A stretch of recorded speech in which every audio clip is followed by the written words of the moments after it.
మీ business ను develop చేసుకోవాలి అనుకుంటున్నారా? మీ పరపతిని పెంచుకోవాలి అనుకుంటున్నారా? అయితే ఓకే టీవీ ద్వారా L band, Aston band ad, scrolling ad, ad with voice overs, logo bug, video ads ద్వారా మీ యాడ్స్ ను పబ్లిష్ చేసుకోండి. సంప్రదించవలసిన ఫోన్ నెంబర్ 8520917933. రైట్, ప్రస్తుతం మాట్లాడడానికి ఎమ్మెల్సీ బల్మూరు వెంకట్ మనతో ఉన్నారు. అన్న చెప్పండి, ఈ క్రిషాంక్ గురించి ముఖ్యంగా మేము అణచి వేస్తే రాజకీయం చేసేటోడా రేవంత్ రెడ్డి అనేసి వ్యక్తం చేస్తారు. ఈ అణచివేయడానికి గురించి వారు మాట్లాడితే గత 9 సంవత్సరాలుగా మీరు ప్రజల్నే అణచివేసే ప్రయత్నం చేశారు కాబట్టి ప్రజలు మీకు తగిన గుణపాఠం చెప్పారు. అండ్ ఈరోజు వాస్తవాలు ఈ యొక్క ప్రజాప్రభుత్వంలో ఎవరికి ఏదన్నా చెప్పుకునే స్వేచ్ఛ ఉంటుంది, కానీ వాస్తవాల్ని మటుకే ప్రచారం చేయాలి. అవాస్తవాల్ని మీరు ప్రచారం చేసి దాన్ని తప్పుడు ఆరోపణలు చేసి ఎనుములకి తేడా తెలియకుండా తప్పుడు ఆరోపణలు చేస్తే దానికి సంబంధించి ఎవరైనా మనోభావాలు దెబ్బతింటే తప్పనిసరిగా వారు వెళ్ళి పోలీస్ స్టేషన్లో కేసు పెడితే దానిపైన పోలీస్ ఏ యాక్షన్ తీసుకోవాలో అది తీసుకుంటుంది. యాక్షన్ తీసుకుంటే మీరేదో కంటోన్మెంట్లో టికెట్ అడుగుతారని చెప్పి మీరు అక్కడ మార్కులు కొట్టేయడానికి మీకు టికెట్ రావాలని చెప్పని మీ నాయకులు దృష్టి మీ వైపు మళ్ళాలని చెప్పి అక్కడ మీ మధ్యలోనే ముగ్గురున్నారు పంచాయతీ ఉందని చెప్పని దానికోసం మీరు ఏది పడితే అది మాట్లాడితే దాన్ని పోలీస్ యంత్రాంగం కానీ దానివల్ల మనోభావాలు దెబ్బతినే వ్యక్తులు ఊరుకోరు. ఇప్పటికన్నా ఇటువంటి ఒక చర్యలు మానుకొని మీకు ఏదైనా నిజంగా ఇబ్బంది ఉన్నా ఏదైనా తప్పు జరిగిన ఆధారాలు ఉంటే మీరు రండి, ఆధారాలు తీసుకొని రండి, సంబంధించిన డిపార్ట్మెంట్కి వెళ్దాము, ఆధారాలు ఇద్దాము. తప్పు చేసిన వ్యక్తులపైన చర్యలు తీసుకోనికి మా ప్రభుత్వం మా ముఖ్యమంత్రి గారు సిద్ధంగా ఉన్నారు. ఫోన్లు సీజ్ చేశారు, పిఆర్ఓతో సహా అందరు ఫోన్లు సీజ్ చేశారు. రేవంత్ రెడ్డి దగ్గర ఉన్నాయా ఫోన్లు, లేక పోలీసుల దగ్గర ఉన్నాయా? క్రిషాంక్ గారు సంబంధించి BRS party social media chairman.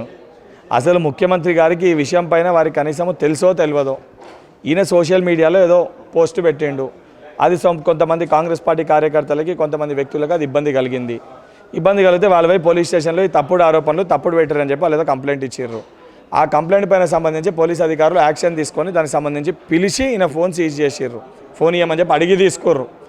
మా లెక్క మీ ప్రభుత్వంలో కదా మా పైన ఎవరు కంప్లైంట్ చేయకపోయినా సొమోటోగా కేసులు పెట్టి అర్ధరాత్రి 12 గంటలకు మమ్మల్ని ఎత్తుకుపోయి ఫోన్లు గుంజుకున్నట్టు ఈ ప్రజాప్రభుత్వంలో జరగలేదు. అండ్ నువ్వు ప్రజలకి చెప్పాల్సింది వాస్తవాలు చెప్పాలి. అవాస్తవాలు ప్రజలకి నువ్వు చూపించినా ఎంత ప్రజలకి చెప్పే ప్రయత్నం చేసినా సరే మీ నాయకుల దగ్గర మీకు మార్కులు పడితేయేమో కానీ ప్రజలు మటుకు దీన్ని ఒప్పుకోరు. ప్రజలు మటు దీన్ని ఎట్టి పరిస్థితుల్లో ఊకోరు. మొన్న ఉండో కొన్ని స్థానాల్లో మిమ్మల్ని గెలిపించారు. రేపు పార్లమెంట్లో కనీసం ఒక్క స్థానంలో కూడా మీ పరిస్థితి గెలవడం కాదు, కనీసం డిపాజిట్ వచ్చే పరిస్థితి కూడా ఉండదు. సో ప్రజాపాలన అంటున్నారు, ప్రజల సైడ్ నుంచి ప్రజలు నమ్మకంతో కాంగ్రెస్ పార్టీ కోటేశారు. ఎందుకు కబ్జాకోరులను కాంగ్రెస్ పార్టీలో జాయిన్ చేసుకుంటున్నారని చెప్పేసి మొన్న ధర్నా చేయడం జరిగింది. దానం నాగేందర్ని ఎందుకు జాయిన్ చేసుకుంటున్నారంటారు. ప్రజాభవన్ దగ్గర కూడా వాళ్ళు ధర్నా చేయడం జరిగింది, ప్లకార్డులు పట్టుకొని రావడం జరిగింది. ఇక్కడ గాంధీ భవన్ దగ్గర కూడా వాళ్ళు చేయడం జరిగింది. ఎందుకు ఎంటర్టైన్ చేస్తున్నారని క్వశ్చన్. ప్రజల ఈ ప్రభుత్వంలో ఎవరికన్నా ఏదన్నా చేసుకునే స్వేచ్ఛ ఉంది. దానం నాగేందర్ గారు చేరాలనుకుంది, రేవంత్ రెడ్డి గారి పనితీరు నచ్చి 100 రోజులు రేవంత్ రెడ్డి గారు ఇంప్లిమెంట్ చేసిన స్కీమ్ కానీ ఈ ప్రజాప్రభుత్వం పరిపాలించే తీరు కానీ ఈ ప్రజాప్రభుత్వాన్ని పడగొడతామని చెప్పి బీజేపీ పార్టీ బీఆర్ఎస్ పార్టీ నాయకులు పదే మాట్లాడితే వారిని బలపరచాలి, వారి వెంట నిల్చోవాలి, వారికి మేము ఉన్నామని చెప్పి ఒక ధైర్యాన్ని ఇవ్వాలి. వారికి ధైర్యాన్ని ఇచ్చడం అంటే ప్రజలకి ఒక ధైర్యాన్ని ఇవ్వాలనే ఉద్దేశంతో వాళ్ళ నియోజకవర్గ ప్రజల ఒక డిమాండ్ ప్రకారం వారు వచ్చి కాంగ్రెస్ పార్టీలో చేరడం జరిగింది. చేరిన సంబంధించి కాంగ్రెస్ పార్టీలో వారు చేరినప్పుడు ఏదైతే సంబంధించి ఆ కాన్స్టిట్యున్సీలో ఇబ్బంది ఉన్న నాయకులకు కానీ కాంగ్రెస్ పార్టీ శ్రేణులకు కానీ 100% వారికి స్వేచ్ఛ ఉంది దాన్ని వ్యక్తపరిచేది. దాన్ని సమన్వయం చేయాల్సిన ఒక బాధ్యత మా పార్టీ పైన ఉంది. తప్పనిసరిగా దాన్ని సమన్వయం చేస్తాం. మేము చేసిన వాళ్ళని తప్పు పడతలేము, చేరాలనుకున్న వాళ్ళని తప్పు పడతలేము. ఇద్దరి గ్రీవియన్సెస్ కరెక్టే. దాన్ని సమన్వయం చేయాల్సిన బాధ్యత పార్టీ పైన ఉంది. తప్పనిసరిగా సమన్వయం చేస్తాం. అదే కదా ప్రజాస్వామ్యం. మేము అన్నిటికీ సిద్ధంగా ఉన్నాము. ప్రజలకి సొల్యూషన్ దొరుకుతుంది అంటారు. 100% సొల్యూషన్ మొత్తం ఇచ్చేస్తాడంటారా? కబ్జా చేసినప్పుడు లీగల్గా సంబంధించి దాని డిపార్ట్మెంట్లో కానీ లీగల్గా ఏదైతే ఉందో ఆ కంప్లైంట్ దాని ప్రకారంగా కోర్టు ఏది డైరెక్ట్ చేసి తప్పు చేసిరంటే తప్పనిసరిగా అవన్నీ కూడా రిజాల్వ్ అవుతాయి. పార్లమెంట్ ఎలక్షన్స్లో ఎంపీ సీట్ ఇస్తామని అంటున్నారు అతను. ఏదైతే ప్రజలు సర్వే కండక్ట్ చేస్తారు ఆ సర్వేలో ఎవరికి ఆదరణ ఉంది, ఎవరికి ఇస్తే బాగుంటుందని చెప్పి భావిస్తారు, 100% వారికి సీట్ పార్టీ కేటాయిస్తుంది. ఆ కేటాయించిన వ్యక్తులకి కాంగ్రెస్ పార్టీ శ్రేణులందరూ కూడా వ్యక్తిగతంగా మనకు నచ్చకపోయినా పార్టీ తీసుకున్న నిర్ణయాన్ని కట్టుబడి పనిచేస్తారు అని తప్పనిసరిగా గెలిపించుకుంటాం. బీసీలకు మోసం చేస్తున్నాడు రేవంత్ రెడ్డి. బీసీలకి మోసం చేస్తారని చెప్పి బీజేపీ పార్టీ వాళ్ళకి బీఆర్ఎస్ పార్టీ వాళ్ళకి అంటే భారతీయ జనతా పార్టీకి బీజేపీ రిస్తదార్ సమితికి వీళ్ళిద్దరికీ ఫస్ట్ థింగ్ అధికారమే లేదు. ఎందుకంటే 10 రాష్ట్రాల్లో గతంలో అధికారంలో ఉన్న బీజేపీ పార్టీ ఒక రాష్ట్రంలోనే బీసీ ముఖ్యమంత్రి ఉండే.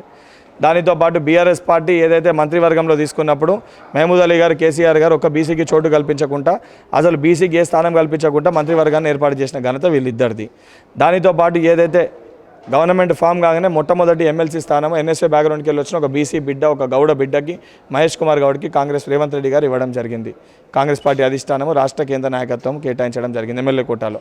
దాని తర్వాత ఒక యాదవ్ బిడ్డకి, అనిల్ కుమార్ యాదవ్ గారికి రాజ్యసభగా అవకాశం ఇవ్వడం జరిగింది. దానితో పాటు కార్పొరేషన్లో ఏదైతే ఆర్గనైజేషన్లు ఉన్న వీరయ్య గారు కానివ్వండి, లేకపోతే మెట్టు సాయి కుమార్ కానివ్వండి, మా అన్ని ఆర్గనైజేషన్ సంబంధించిన అన్ని ఫ్రంటల్ సెల్స్కి సంబంధించిన బీసీ నాయకులకి నుత్తి శ్రీకాంత్ గారు కానివ్వండి, వారికి కూడా సముచిత స్థానం కల్పించి బీసీ బిడ్డలకు కూడా అవకాశం ఇచ్చారు.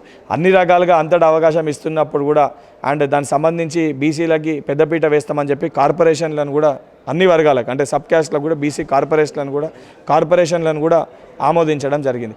ఇవన్నీ చేయని వీళ్ళకి ఏం తెలుస్తుంది? ఏదో మాట్లాడాలని చెప్పి మాట్లాడుతారు.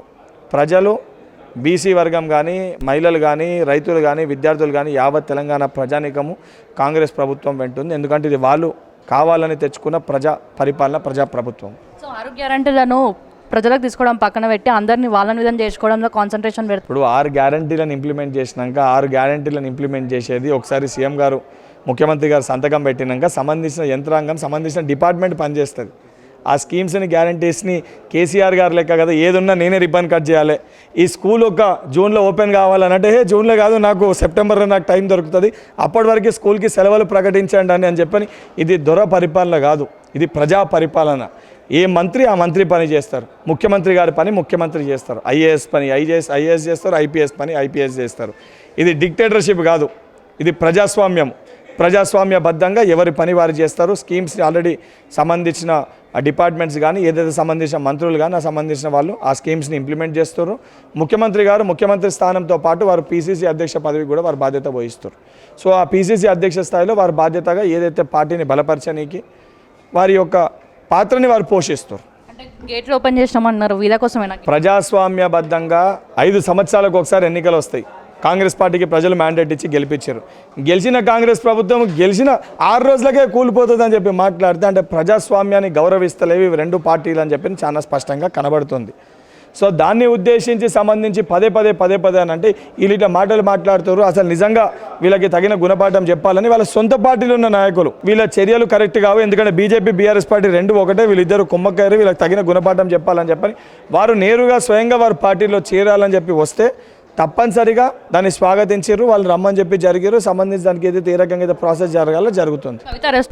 ఇది కూడా ఒక పొలిటికల్ గేమ్. 100% పార్లమెంట్ ఎలక్షన్స్ తర్వాత కల్వకుంట్ల కవిత గారిని బయటికి తీసుకొని వస్తారు. ఎందుకంటే మొన్న బండకేసి కొట్టారు ఈడ ప్రజలు కవితను అరెస్ట్ చేయకపోతే. ఇప్పుడు కవితను అరెస్ట్ చేస్తున్నా బీఆర్ఎస్ పార్టీ బీజేపీ పార్టీ ఒకటి కాదు, లేకపోతే ప్రజలు ఇద్దరు ఒకటే అనుకుంటారు అని చెప్పి ఒక డ్రామా ఆడి దానితో పాటు బీఎస్పీ పార్టీని పాపం వాళ్ళున్న బీఎస్పీ కార్యకర్తలని మోసం చేసి ఆర్ఎస్ ప్రవీణ్ కుమార్ గారు కేసీఆర్ పెట్టిన ఒక మొక్క అంటే ఆ రోజు నమ్మలే.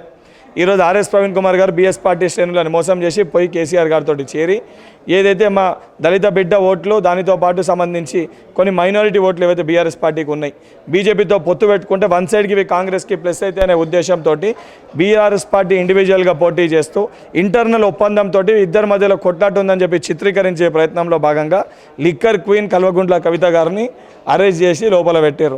100% ఎలక్షన్స్ తర్వాత మళ్ళీ వీళ్ళిద్దరు ఒకటవుతారు. కల్వకుంట్ల కవిత గారిని మళ్ళీ బయటకు వస్తుంది. ఇవన్నీ కూడా పొలిటికల్ డ్రామా, పొలిటికల్ స్టంట్లు తప్ప ఇందులో వాస్తవాలు లేవు. నిజంగా వాస్తవాలు ఉంటే 10 సంవత్సరాలలో మీరేం చేసారు, 10 సంవత్సరాల్లో బీజేపీ ఏం చేసింది, ఆధారాలు డెవలప్మెంట్ పైన చర్చకి రండి.